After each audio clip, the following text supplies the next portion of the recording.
The American interstate highways. Not very exciting, but this system of roads has transformed the country. Here are some things you may not know about the interstate highway system. The first interstates were built in 1956. The most recent interstates were built in 2017.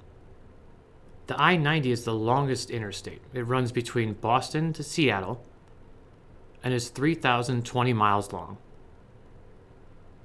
The shortest interstate, well, depending on how you categorize it, the shortest interstate is the I-375 and can be found in Michigan with a distance of 1.06 miles. Now, if you don't consider auxiliary highways to be interstates, even though it is designated as an interstate, then the shortest interstate is the H2 in Hawaii. So what do these numbers mean? You have even-numbered interstates and you have odd-numbered interstates.